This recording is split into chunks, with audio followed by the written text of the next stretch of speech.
तसव्वुर करें एक ऐसे शख्स का जिसके पास ना कोई बड़ी फौज थी, ना तीर अंदाजों के दस्ते और ना ही कोई शाही खजाना। वो एक इंतहाई दुश्वार गुजार और बर्फीले पहाड़ की चोटी पर बने एक किले में मुकीम था। तारीख बताती है कि उसने मुसलसल 35 साल तक अपने किले की चाहर दीवारी से बाहर कदम नहीं निकाला, लेकिन आधी दुनिया के ताकतवर तरीन बादशाह, अजीम जर्नैल और वजीर आजम उसके नाम से थर थर कांपते थे। बड़े बड़े शहंशाह रात को सोते वक्त अपने खैमों और महल्लात में पहरेदारों की गिनती बढ़ा देते थे, क्योंकि उन्हें डर था कि वो पुरअसरार शख्स कहीं साए की तरह उनके बिस्तर तक न पहुंच जाए। ये दास्तान है तारीख के सबसे खौफनाक, पुरअसरार और ज़हीन तरीन किरदार हसन बिन सबाह की। एक ऐसा शख्स जिसने जंग का तरीका ही बदल दिया और दुनिया की सबसे पहली और मुनज़्ज़म खुफिया कातिल तंजीम हशाशीन यानी ऑर्डर ऑफ असैसिन्स की बुनियाद रखी। हसन बिन सबाह ईरान के शहर कुम में एक इसना अशरी शिया खानदान में पैदा हुआ, लेकिन बाद में वो रे मुंतकिल हो गया। वो बचपन से ही इंतहाई सहीन, इल्म का प्यासा और पुरअसरार मिजाज का मालिक था। तारीख में एक मशहूर मगर कुछ मौरखीन के नज़दीक अफसानवी वाक़या बयान किया जाता है कि नेशापुर के मदरसे में 3 इंतहाई ज़हीन तालिब इल्म इकट्ठे पढ़ते थे।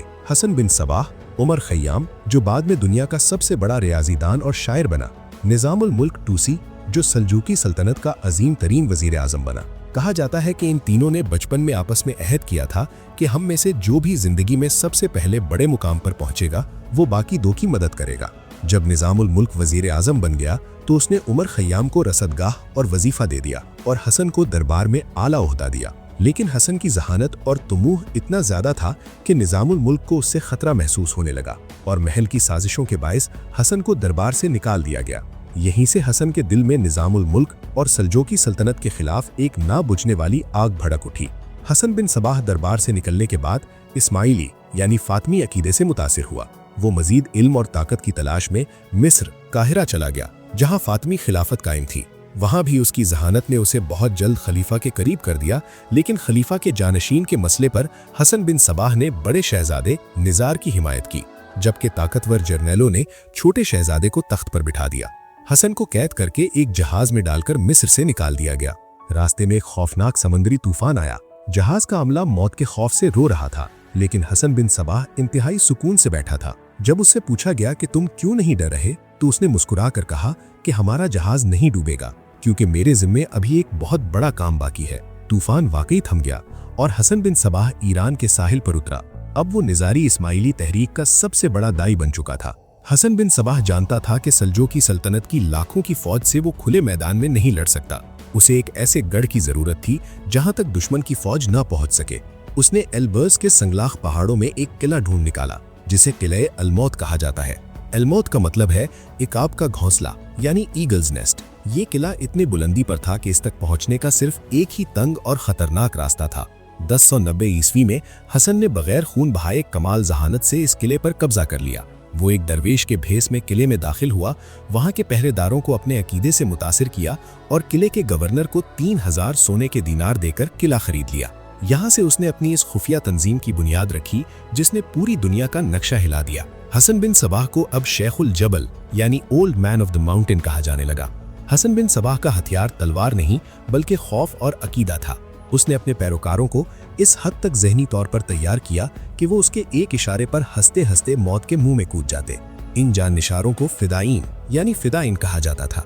मशहूर इतालवी सयाह मार्को पोलो ने इनके बारे में एक मशहूर दास्तान लिखी है, जिसे कई मौरखीन दुश्मनों का उड़ाया हुआ अफसाना मानते हैं कि हसन बिन सबाह ने किले के पीछे एक इंतहाई खूबसूरत बाग बनवाया था, जिसमें नहरें, फल, शराब और खूबसूरत लड़कियां यानी हूरें थीं। वो अपने नौजवान फिदाइन को हशीश पिलाकर बेहोश करता और इस बाग में ले जाता।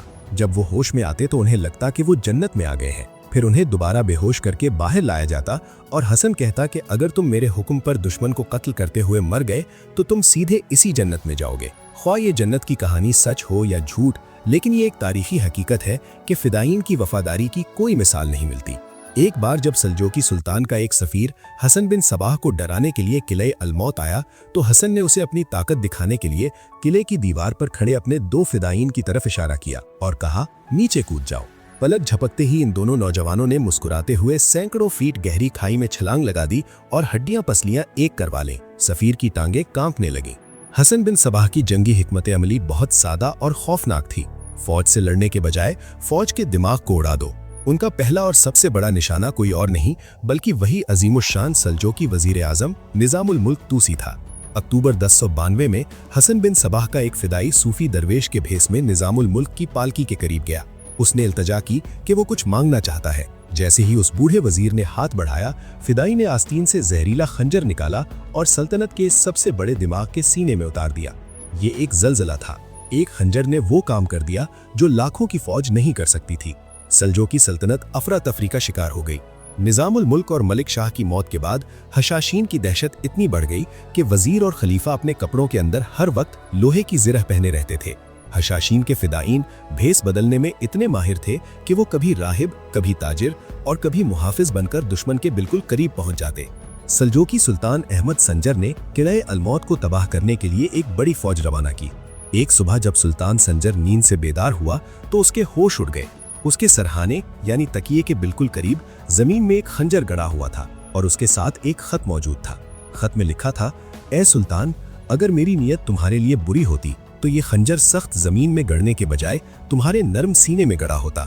हमारी तरफ फौजें भेजना बंद कर दो। सुल्तान संजर इतना खौफजदा हुआ कि उसने फौरन अपनी फौज वापस बुला ली और हसन बिन सबाह के साथ अमन का मुआहदा कर लिया। हशाशीन ने जंग किए बगैर ही सल्जूकी सल्तनत की पेशकदमी भोग दी।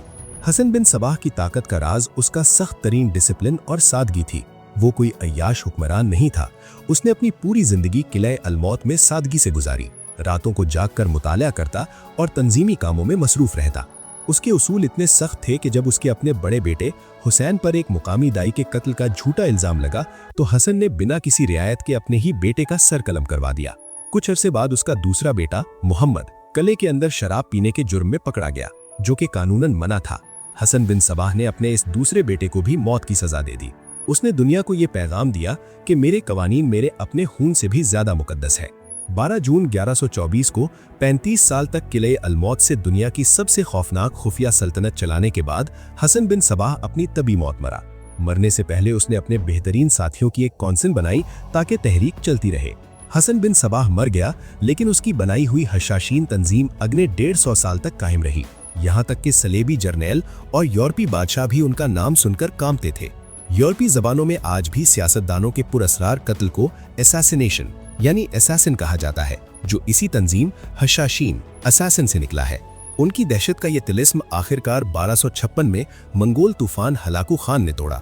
हलाकू खान की फौज ने किले अलमौत का मुहासरा किया और इस नाकाबिले तस्खीर किले को जलाकर राख कर दिया, जिसके साथ ही हसन बिन सबाह का कायम किया हुआ ये पुरअसरार बाब तारीख के अंधेरों में हमेशा के लिए गर्क हो गया।